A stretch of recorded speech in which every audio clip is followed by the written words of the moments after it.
C'est drôle. Ça, c'est ma compagne de vie qui m'a offert ça. Elle m'a donné un jour, elle me dit, toi qui as rien, puis qui veux rien, je peux-tu te faire un cadeau?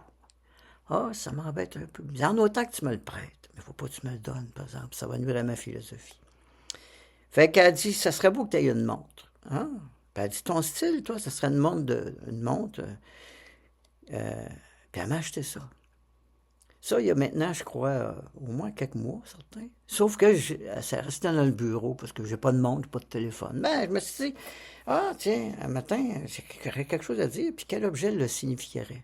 Une montre. Bon. Alors, devant vous autres, je vais ouvrir ce qui m'a été prêté par ma compagne de vie. OK? Fait que ça a l'air beau. OK? Naturellement, j'ai aucune idée comment ça fonctionne. Un philosophe, il n'y a rien de plus malhabile avec la réalité. Pourtant, il pose des questions, mais des réponses, c'est pas bon. Fait que pareil, souvent, pareil, quand pesant dessus, ça ouvre. Ça fait ça. Puis là, tu fais ça comme ça. Ouais. Puis là, ça marche. Il faut que tu le règles, là. Je sais pas trop comment. Mais, mais finalement, ce que je veux vous dire, c'est que chaque objet qui rentre dans ta vie se transforme par son autonomie, parce qu'un objet, ça pense, dans ma philosophie, en tâche de connaissance. Alors, il est dans le bureau. Sauf que quand je l'ai sorti ce matin, c'est comme s'il m'indiquait un chemin de mémoire, de tâche de mémoire.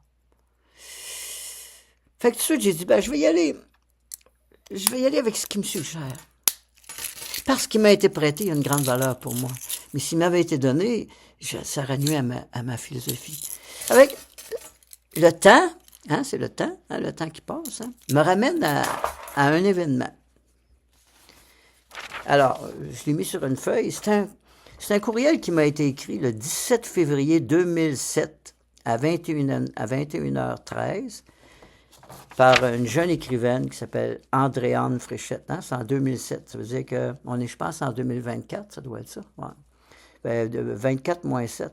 24, ça doit faire 17. Ouais, merci. Ben malhabile avec les dents. Ça fait 17 ans.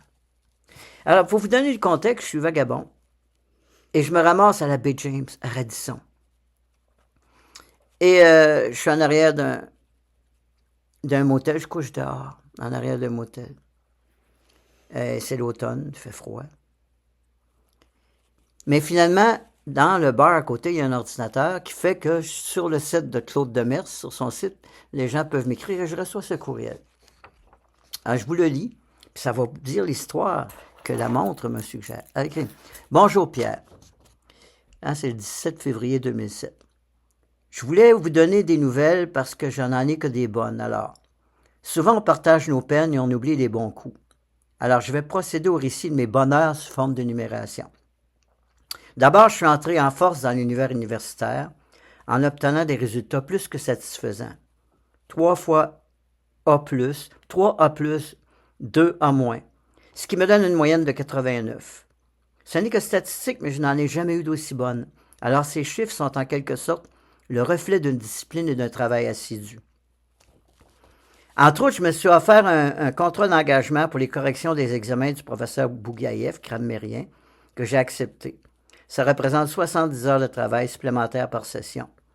Mais si le département me l'a offert, c'est parce qu'il me juge apte à le faire. Elle dit, autre bonne nouvelle, j'ai gagné une bourse d'accueil de 500 $ qui me sera remise à la Saint-Valentin. Vraiment chanceuse, que demander de plus? J'ai pensé à vous récemment, parce que je suis inscrite à un cours de création littéraire et qu'à chaque semaine, nous avons un livre de la collection Écrire à lire. On y retrouve des auteurs qui nous donnent leur vision de l'écriture, leur vision de l'écrivain et le pourquoi de leur écriture. Comme vous avez joué un rôle de maître dans ma vie. Je suis empreinte de vos préceptes et je n'ai pu faire autrement que de remarquer certaines similitudes entre vos propos et ceux d'autres écrivains. J'aurais aimé à l'instant où je lisais certains passages que vous l'ayez lu en même temps. Pourquoi la phrase « Vous avez joué un rôle de maître dans ma vie » est une tâche de connaissance?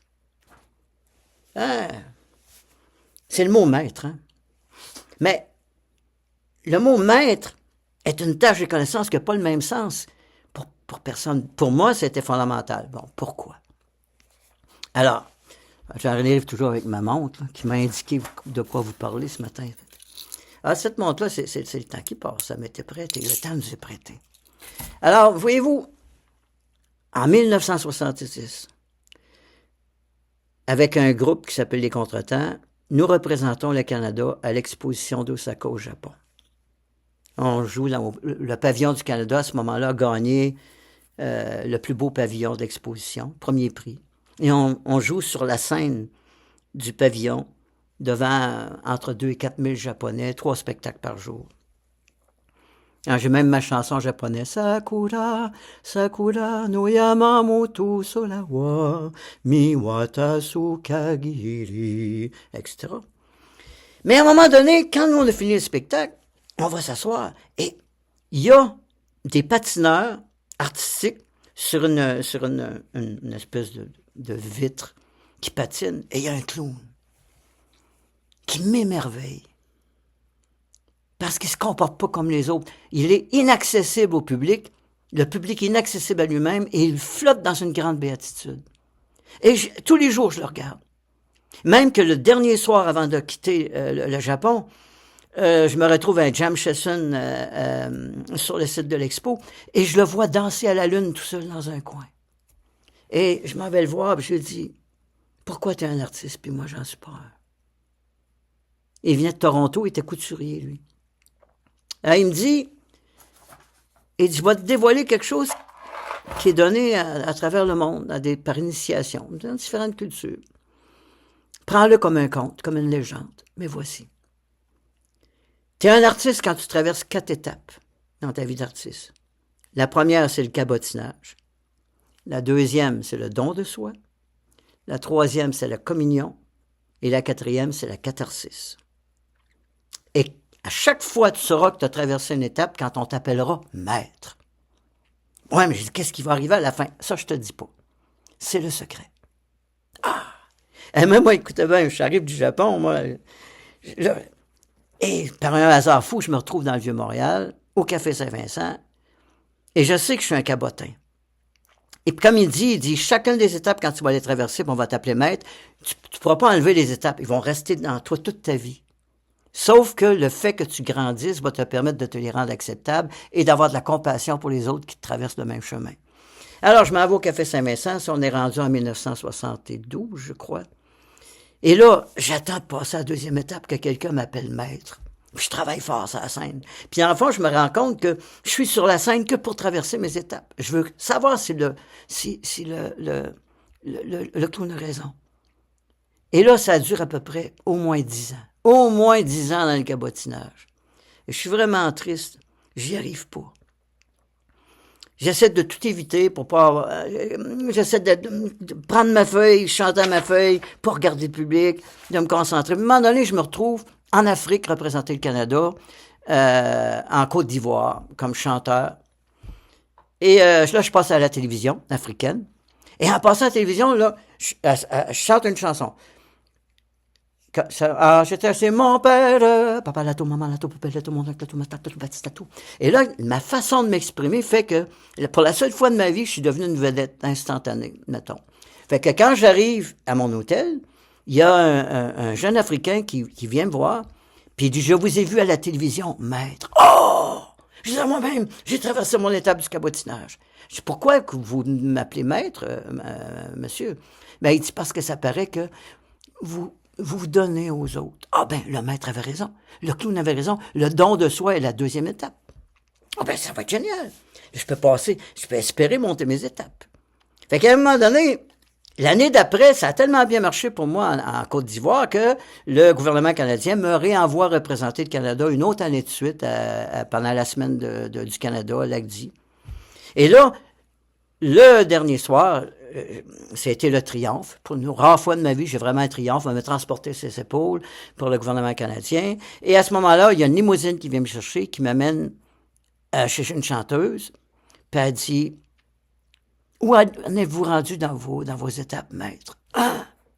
Oh, moi, ça se peut pas, cette histoire-là. Ça veut dire que je suis rendu à la troisième étape. La troisième étape qui est la communion. Elle me dit, vous étiez sur la scène, vous étiez pas là, puis le public était pas là. On était transportés. Ah! Mais là, j'ai dit, la quatrième étape, moi, savoir qu'est-ce que c'est. Et là, si on est en 1985, mais criez qu'elle n'allait pas. Jusqu'en 2007, j'ai cherché à franchir l'autre étape pour arriver à la catharsis, puis je suis jamais arrivé. Fait que je me retrouve vagabond dans la période de l'an 2000. Je suis vagabond de Québec. Je me retrouve à Baie James. Mais vraiment, vraiment, j'ai faim, j'ai soif, je couche en arrière de motel, je m'en vais pour le courriel. Et là, j'arrive à cette phrase-là qui dit, la jeune fille a dit, la jeune fille, comme vous avez joué un rôle de maître dans ma vie. Ah ben, la quatrième étape! Mais là, je me rends compte que je suis maître de rien. J'ai plus rien, je suis plus rien. Et là, je me rends compte que j'ai communié avec le rien. Et là, je me rends compte que ma vie commence. Je peux pas échapper de tout le reste, mais là, comme j'ai donné ma maison, comme j'ai tout abandonné la scène, comme j'ai tout donné, alors, ça, c'était en 2007. Oh, puis ma montre, elle a accroché. Et effectivement, depuis le 2007, j'ai vagabondé 4 universités, j'ai avancé en philosophie et tout. Mais qu'est-ce que je voudrais vous dire, surtout? C'est que quand on devient maître de rien, on devient maître de l'inutile. Et cette montre-là, elle a une grande valeur parce qu'elle est inutile. C'est-à-dire, je ne sais même pas comment la monter, je ne saurais même pas comment entretenir mon heure, mais le fait qu'elle m'a été prêtée par ma compagne de vie, c'est le respect du rien. Alors, ce que je voulais vous dire, c'est mon rêve. Mon rêve à moi, ça a été de conquérir par la scène le droit à une scène de toute l'humanité pour m'exprimer. Fait que je suis parti d'une petite scène au Japon avec une scène du Vieux-Montréal, les Pierrots, la butte aux Pierrots. Et soudain, quand la chanson de Brel a dit « Rêver de l'impossible rêve », je me suis retrouvé à rêver d'une scène plus grande qui s'appelle l'humanité. Et c'est à partir de ce moment-là que les 4 questions sont devenues si importantes. Quel est ton rêve? Dans combien de jours? Qu'as-tu fait aujourd'hui pour ton rêve? Et comment ton rêve prend-il soin de la beauté du monde?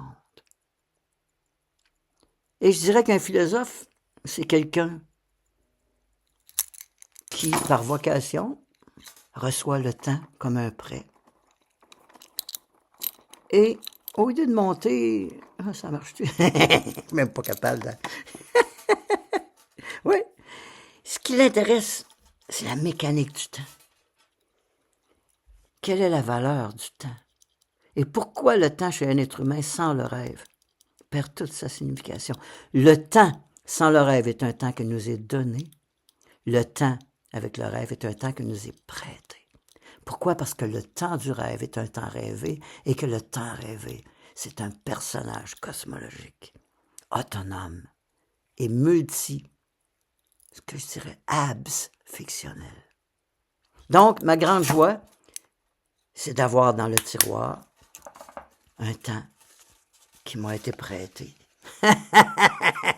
J'arrive même pas, c'est la deuxième partie de la boîte. Alors, quand je la remets dans sa boîte, OK? Ma grande fierté, c'est de la remettre dans sa boîte, puis de dire qu'elle ne savait pas, cette montre-là, mais elle me servirait à exprimer quelque chose de très précieux, qui s'appelle maître du temps. Celui qui accompagne le rien.